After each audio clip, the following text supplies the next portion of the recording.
तो कहने लगी नहाती तो रोज हूं। मैंने कहा फिर किससे? तो उन्होंने बताया चने के आटे में मलाई डाल के नहाती हूं, माने बेसन में मलाई डाल के नहाती हूं। तो मैंने कहा अगर आप बेसन में मलाई डाल के नहाती है तो ये बात पूरे देश को क्यों नहीं बताती? कहने लगी डर लगता है। मैंने कहा क्या डर लगता है? कि अगर हिंदुस्तान की सभी बहनों ने बेसन में मलाई डालकर नहाना शुरू किया तो सब हेमा मालिनी हो जाएंगे, तो मेरी तो कुर्सी खतरे में पड़ जाएगी। तो आप ये जान लीजिए कोई भी फिल्मी हीरोइन साबुन से नहीं नहाती। क्यों? उसका कारण है जितने साबुन हैं वो बनते हैं कास्टिक सोडा से, और कास्टिक सोडा शरीर की त्वचा के लिए बहुत खराब होता है। और आप ये चाहें तो प्रयोग करिए, साबुन से नहाइए, नहाने के 20 मिनट के बाद जब आपका शरीर सूख जाए तो नाखून से ऐसे लाइन खींचिए, सफेद रंग की लाइन खींचेगी। और आजकल ठंडी का दिन है, साबुन से नहाइए, 10 मिनट बाद आपका पूरा चेहरा सफेद सफेद हो जाए। क्यों? उसमें जो कास्टिक सोडा है वो आपकी शरीर की त्वचा से चिपक जाता है, चाहे जितना पानी डालिए धुलता नहीं, इसलिए साबुन सबसे रद्दी चीज है। तब आप पूछेंगे बेस्ट क्वालिटी क्या है? बेस्ट क्वालिटी है मुल्तानी मिट्टी, मिलती है अभी भी इस देश में, खरीद लाइए बाजार से। क्या करें उसका? मुल्तानी मिट्टी को दही में डाल दीजिए रात को, या दही की ताक में डाल दीजिए, सवेरे तक एकदम मुलायम हो जाएगी। उसको पेस्ट बनाइए, शरीर पर ऐसे ही लगाइए जैसे साबुन लगाते हैं, और नहा लीजिए गर्म पानी से, एकदम फ्रेश हो जाएंगे आप। दूसरा तरीका, चने का आटा माने बेसन, उसमें मलाई मिलाइए, पेस्ट बनाइए, उसको रगड़िए और उससे नहाइए। तीसरा तरीका, आप जो है अपने घर में ले आइए मसूर की दाल का आटा, मसूर की दाल होती है उसको पिसवाइए, उसका आटा बनता है, उसमें शहद मिलाइए, मध मिलाइए, और उसका पेस्ट बना के उससे शरीर को लगाइए और गर्म पानी से नहाइए, आपकी स्किन एकदम सॉफ्ट हो जाएगी। चौथा तरीका, मुल्तानी मिट्टी लीजिए, अरीठा का पाउडर लीजिए, शिकाकाई पाउडर लीजिए, तीनों को बराबर बराबर मात्रा में मिलाइए, डिब्बे में बंद करके रखिए, 1 साल तक इसका कुछ नहीं बिगड़ता। नहाने के 20 मिनट पहले 1 चम्मच पाउडर 1 गिलास पानी में डाल दीजिए, और उस पानी से पहले शरीर के बाल धो लीजिए, आपके बाल टूटना बंद हो जाएंगे। और फिर उसी पानी से शरीर से नहा लीजिए, आप कोई साबुन लगाने की कभी जरूरत ही महसूस नहीं होगी। और आपको मैं बताऊं सबसे अच्छा, आपके यहां अकोला में गाय के गोबर से एक साबुन बनता है, और गाय के गोबर से जो साबुन बनता है, पिछली बार मैं आया था यहां से खरीद के ले गया था, और मैंने मेरे सब दोस्तों को बांटा, मैं भी नहाता हूं। मैं आपको सच बताऊं कि उस साबुन से नहाने के 10 मिनट के बाद शरीर में से खुशबू निकलती। फिर एक दिन मैंने पुराने कुछ ग्रंथ खोजे तो मुझे पता चला कि हिंदुस्तान में जब यज्ञ किया जाता था तो किसी भी राजा को यज्ञ करने से पहले गोबर से स्नान करना जरूरी होता था। भगवान राम ने भी यही किया था। जब भगवान राम ने यज्ञ किया तो गोबर से स्नान किया था, तब यज्ञ करने के लिए बैठ पाए थे। तो शास्त्रों में इसका वर्णन है, और गोबर से स्नान करना बहुत ऊंची बात है। आपके घर में अगर देसी गाय है तो उसके गोबर से आप सीधे स्नान कर सकते हैं, नहीं है तो आपके अकोला में बनता है इतना अच्छा साबुन, और अगर आप वो खरीदेंगे तो पैसा कहां जाएगा?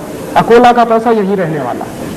और वो साबुन यहाँ के किसी गौशाला में बनता तो आपका दिया गया पैसा जाएगा कहां? गौशाला में जाने वाले। उस गौशाला को चलाने वाले कुछ भाइयों को रोजगार मिलेगा।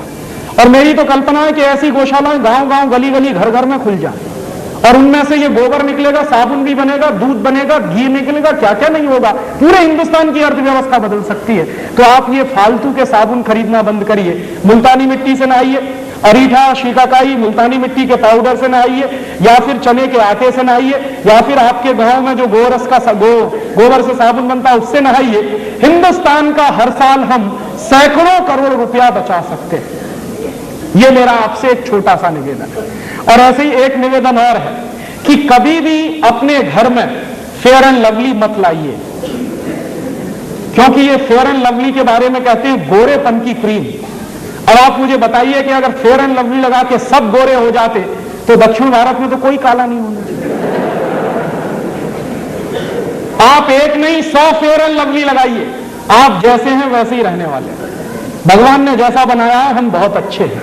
इस फालतू के चक्कर में मत पड़िए। क्यों? क्योंकि ये सुंदर बनने का टेंशन दुनिया का सबसे बड़ा टेंशन है। और आप एक चीज और जान लीजिए, सुंदर लोगों को याद नहीं किया जाता, जो लोग देश और समाज के लिए काम करते हैं उनको याद किया जाता है। और भारत में तो शरीर की सुंदरता नहीं, आत्मा की सुंदरता देखी जाती है। यह शरीर आज है, कल नहीं रहेगा, सबको जाना है, सबको बूढ़ा होना है। आज आप सुंदर हैं, कल नहीं रहने वाले हैं। शरीर के चक्कर में फंस गए तो जीवन बेकार हो जाएगा। भारत का अध्यात्म यही कहता है। इसलिए आत्मा को सुंदर बनाइए, अच्छे काम करिए, आप खुद ब खुद सुंदर होते चले जाएंगे। तो सुंदर बनने के लिए कॉस्मेटिक्स की जरूरत नहीं है, सुंदरता तो कर्म से आती है। इसलिए घर में ये कॉस्मेटिक्स लाना बंद करिए, हजारों करोड़ रुपया बचेगा। और ऐसी एक दो छोटी छोटी बातें और कि हमारे देश में कुछ विदेशी कंपनियों ने पानी बेचना शुरू कर दिया। Pepsi cola, Coca Cola, Thums Up, Limca, Citra. आपको मालूम है भारतीय संस्कृति में पानी बेचा नहीं जाता, लेकिन यहां परदेशी कंपनियां 12 रुपए लीटर का पानी बेचती। माने गाय का दूध मिलता है 10 रुपए लीटर, पानी मिलता है 12 रुपए लीटर। कौन सा देश है और किस देश में आप रह रहे हैं? और ये परदेशी कंपनियों का पानी पी रहे हैं गांव गांव, गली गली में। मुझे बहुत दुख होता है कि हिंदुस्तान में 2 लाख गांव ऐसे हैं जहां पीने का पानी नहीं है। आज भी करोड़ों लोगों को इस देश में पीने का पानी नहीं मिलता, और हमारे देश में कुछ परदेशी कंपनियां पेप्सी और कोका कोला बेचकर सैकड़ों करोड़ रुपया कमा के ले जाती। ये पेप्सी और कोका कोला जैसी बोतलों में जानते हैं क्या है? उस बोतल पर साफ साफ लिखा हुआ है, it contains no fruit juice, माने उसमें किसी भी फल का रस नहीं है। तो क्या है? सिंथेटिक केमिकल्स हैं उसमें। क्या केमिकल्स हैं? सबसे खतरनाक चीज है पेप्सी कोला कोका कोला में कार्बन डाइऑक्साइड।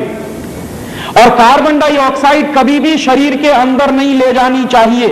शरीर विज्ञान कार्बन डाइऑक्साइड को बाहर निकालता है, ऑक्सीजन अंदर ले जाते हैं।